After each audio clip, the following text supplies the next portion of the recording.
Muy buenos días, estimados televidentes.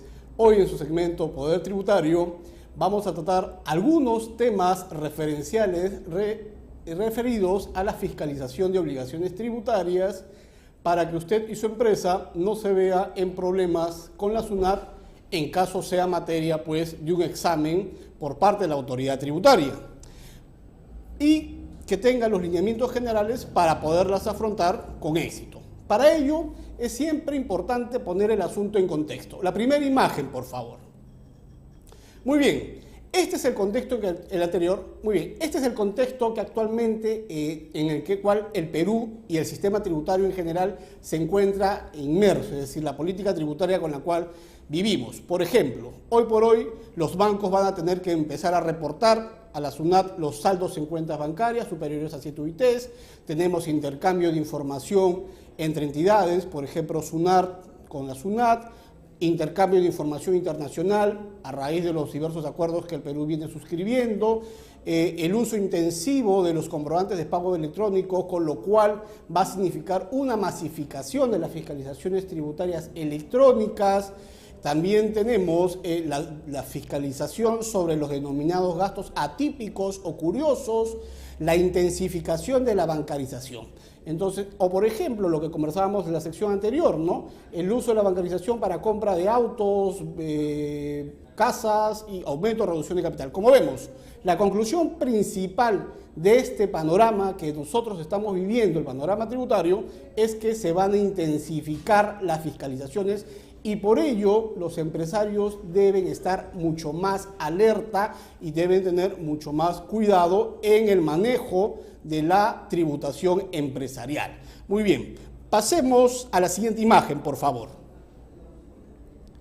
¿Qué acciones de control debe o puede tomar la autoridad tributaria? Para empezar, en términos simples, debemos mencionar que las acciones de control no son otra cosa más que el examen que hace la SUNAT para verificar el grado de cumplimiento de las obligaciones tributarias a cargo de los empresarios o de las personas naturales, como pueden ser obligaciones tributarias formales o obligaciones tributarias de carácter sustantivas, como es la cuantificación y determinación del impuesto o de los impuestos que estén a su cargo asumir.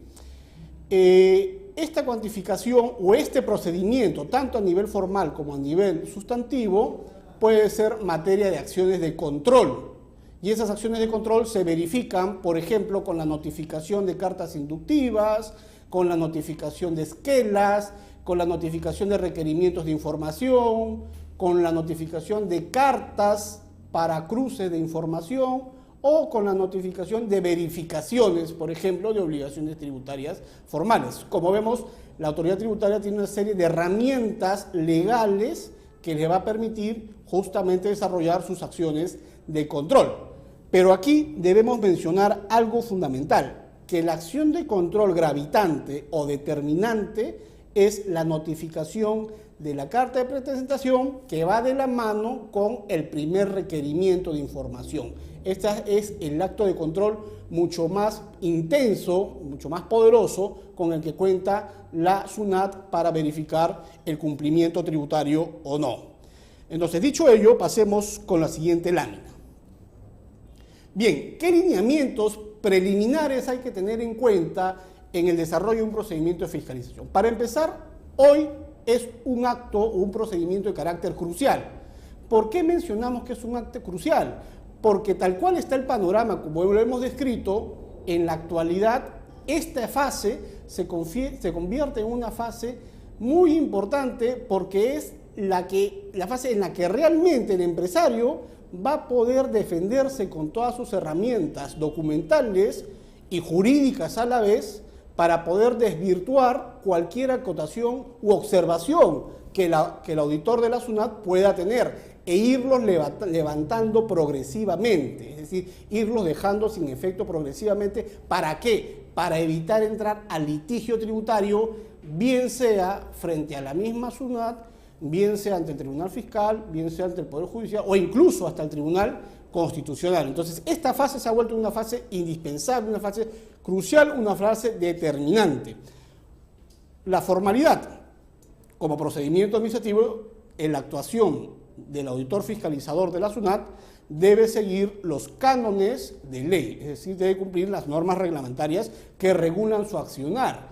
Pero si bien es cierto, el procedimiento de fiscalización se ejerce de manera discrecional, ello no significa arbitrariedad, ¿no? Entonces, por ejemplo, está prohibido requerimiento de información verbal, telefónica, o, por ejemplo, que la fiscalización sea llevada a cabo el día y hora programado, ¿no? Esto es un procedimiento estrictamente formal, ¿no? Por más discrecional que sea.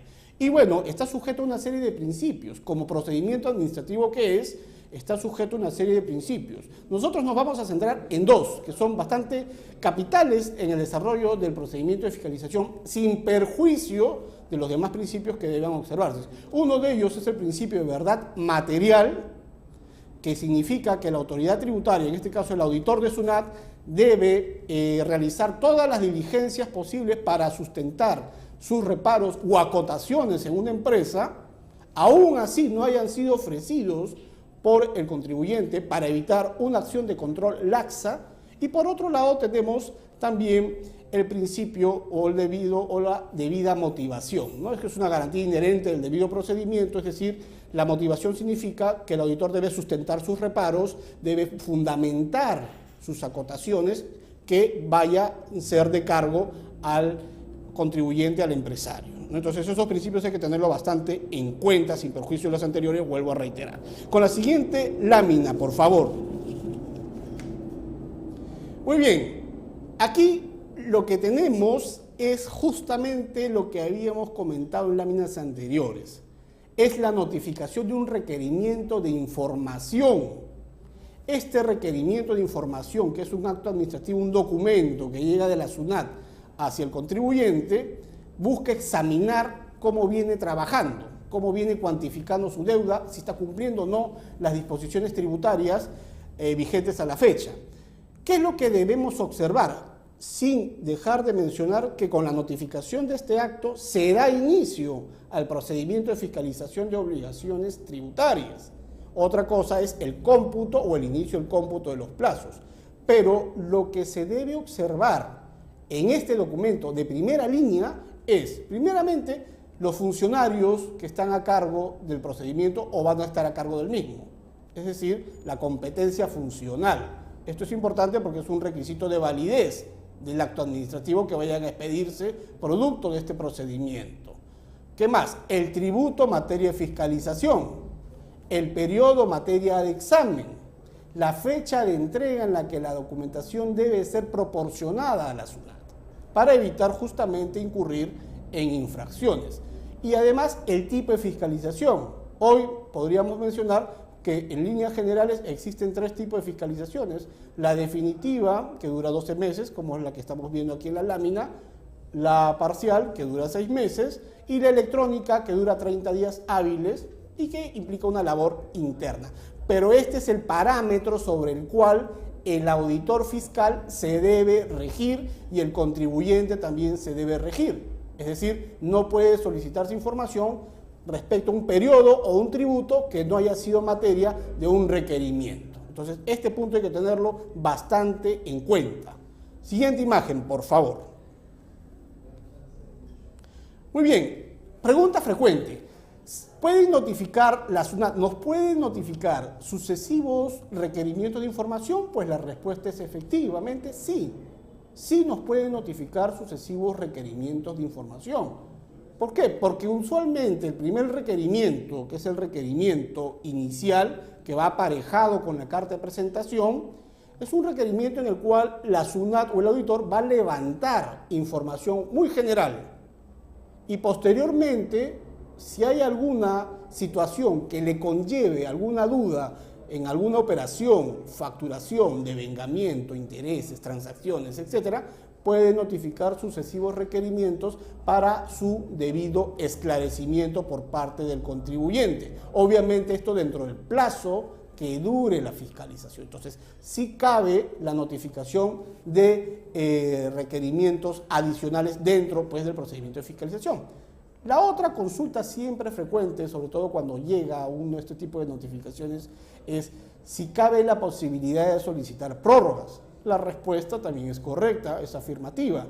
Sí cabe, y es un derecho del contribuyente a solicitar prórroga dentro de los breves plazos que señala la ley, naturalmente, pero estas prórrogas o solicitudes de prórrogas deben estar debidamente sustentadas, objetivamente acreditadas, y ya queda a criterio o a juicio de la SUNAT concederlas o no. Obviamente, si las rechaza, también tiene que motivarlas, es decir, fundamentarlas. Donde sí no procede las prórrogas es en el caso de las fiscalizaciones electrónicas. Y en el caso de las fiscalizaciones electrónicas no procede solicitar prórrogas por algo muy simple, porque es una labor interna que realiza la SUNAT en sus sistemas. Es decir, no sale a campo, sino que es una labor interna y evidentemente tiene un plazo corto que es de 30 días hábiles. Es un procedimiento bastante expeditivo. Por eso ahí la importancia de revisar diariamente el buzón clave SOL SUNAT para ver si nos han notificado algún requerimiento de alguna fiscalización electrónica. Muy bien, vayamos con la siguiente imagen, por favor.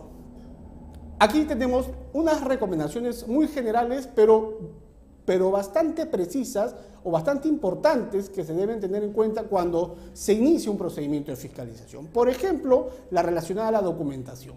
La documentación es gravitante para poder descartar cualquier acotación de la SUNAT. Por ejemplo, si estamos en un contexto de operaciones no reales donde el fisco cuestiona la realidad de la transacción y nos cuestiona el gasto, el costo, las devoluciones y diversos créditos tributarios, es importante pues que el contribuyente cuente pues con toda la documentación sustentatoria de manera ordenada. Y esto desde antes, ¿no? ¿Cómo qué? Como contratos, actas de directorios, correos electrónicos, comunicaciones diversas, cotizaciones, proformas, medios de pagos, detracciones, etcétera, etcétera. Es decir, documentación que acredite la fehaciencia o la realidad de la transacción, porque ya como bien lo ha señalado el Tribunal Fiscal, no basta el simple comprobante de pago para acreditar la fehaciencia o la realidad, sobre todo, de una transacción que tiene incidencia pues tributaria. O, por ejemplo, en el caso de los incrementos patrimoniales no justificados, que están hoy en campaña bastante operativa, es importante tener pues los estados de cuentas, los documentos que acrediten el origen de los fondos, contratos que estén en escritura pública, que cuenten con fecha cierta, estados de cuentas, si hemos recibido una herencia, pues los documentos registrales, si por ejemplo vamos a recibir una donación también en la escritura pública correspondiente. Entonces, ¿por qué? Porque esto va a permitir sustentar el origen y la trazabilidad de los fondos. Entonces es importante tener la documentación que circunde a todas nuestras operaciones empresariales para poder proporcionarlas en orden. Otra recomendación fundamental es la causalidad, como conversábamos en un segmento anterior. Aquí es importante identificar el giro del negocio, es decir, el modus operandi, con los gastos. Esa asociación es fundamental porque va a permitir generar una mayor convicción en el auditor de la SUNAT. Es decir, va a generar que, evidentemente, si tú te dedicas a la actividad A, es lógico o es consecuente o es natural o es ordinario que incurras en los gastos A, por ejemplo, ¿no? Entonces, eso es un tema fundamental. Para evitar que imputaciones de gastos curiosos, gastos atípicos o gastos que aparentemente no tendrían o no cumplirían con la causalidad y por tanto no serían deducibles. Entonces es importante acreditar lo que es la causalidad, obviamente dentro del modus operandi o de cómo funciona la empresa. Otra recomendación fundamental aquí es el relacionado al procesamiento de la información. Hay una mala práctica frecuente cuando se tiene una fiscalización tributaria, sobre todo cuando se desconocen ciertos lineamientos operativos. Muchas veces los responsables de los controles tributarios, contables de las empresas, simplemente se limitan a proporcionarle al auditor fiscalizador la información en bloque, sin procesarla, sin explicarla. Simplemente entregan la información en bloque y se considera cumplida la exigencia del fisco. Sin embargo, aquí lo que se debe tener en cuenta es que en paralelo, lo que se recomienda, en paralelo a la información que se puede entregar, se adjunte o se presente ante mesa de partes de SUNAT un escrito sustentatorio de la observación o de las operaciones que la empresa realice y que esté en materia de examen o cuestionamiento y vincularla con la documentación que se va a entregar y adicionalmente con el fundamento jurídico pertinente. Aquí el fundamento legal es importante porque es el fundamento que va a permitir desvirtuar en base a derecho y en base a ley o en base a jurisprudencia cualquier acotación que el fisco pudiera realizar. Otra recomendación fundamental y bastante elemental: no utilizar plantillas ni modelos para poder absolver los requerimientos que la SUNAT nos pueda efectuar. Acá hay una mala práctica que debe descartarse por nefasta, que es el uso de plantillas, las denominadas plantillas o los denominados modelos. Estas plantillas pueden agravar la situación tributaria de la empresa por algo muy simple, porque el problema de una empresa, la funcionalidad de una empresa y sus problemas tributarios son distintos a los de otra empresa. Es decir, los problemas tributarios y la operatividad de la empresa son sumamente distintos. Por lo tanto, el utilizar plantillas es un aspecto sumamente nefasto y debe quedar plenamente descartado, pudiendo agravar la situación tributaria de la empresa frente a la SUNAT. La carga de la prueba, por regla, la carga de la prueba siempre recae en la SUNAT en la imputación de un reparo o de un cargo, ¿no? Y ahí la importancia del principio de verdad material antes comentado, y también siempre se consulta el tema de la prescripción. La prescripción es un derecho del administrado, del contribuyente, y puede solicitarla en cualquier momento, obviamente si cumple todos los parámetros, e incluso en la etapa de cobranza coactiva. Vayamos con la siguiente imagen, por favor. ¿Cuáles son los medios de defensa básicos que tiene un administrado o un empresario durante una fiscalización? Básicamente nos hemos centrado en dos. Primero, el remedio de queja que se interpone ante el Tribunal Fiscal y que busca reencaminar o encauzar un procedimiento que se ha salido de los cánones regulares. Esto va directamente ante el Tribunal Fiscal y el Tribunal Fiscal verifica si el procedimiento no ha seguido, valga la redundancia, el debido procedimiento y por lo tanto ordena su debido encauzamiento. Por ejemplo, una medida cautelar de embargo trabada en forma indebida o una medida cautelar previa que de repente no correspondía. El otro, que es otro mecanismo de defensa, que es recurrir pues ante la Defensoría del Contribuyente del Ministerio de Economía y Finanzas, que puede dar unas ciertas pautas, una cierta orientación, no vinculante lamentablemente, pero que coayuda pues a la defensa del administrado, no debiendo olvidar que esta relación jurídica tributaria por naturaleza es una relación asimétrica. Muy bien, vayamos con la última imagen, por favor. ¿Cómo finaliza la fiscalización tributaria? La fiscalización tributaria finaliza con la notificación de las resoluciones de determinación y las resoluciones de multa de corresponder. Y aquí debemos tener en cuenta algo: si durante la fiscalización el auditor no determina ningún reparo u acotación o alguna infracción tributaria, también debe notificar las resoluciones de determinación con un importe de cero. Es decir, que ese contribuyente ha pasado el examen, no se encuentra en contingencia y por lo tanto nuevamente se verifica lo que acabamos de mencionar hace unas láminas, que la fiscalización se vuelve una etapa crucial. Bueno amigos, ustedes saben que el tiempo en televisión es corto. Ya saben, si tienen alguna fiscalización tributaria, no duden en contactarnos a nuestros teléfonos y buscarnos por redes sociales. Soy Luis Farfán, nos vemos en la siguiente semana aquí en su segmento Poder Tributario. Muchas gracias.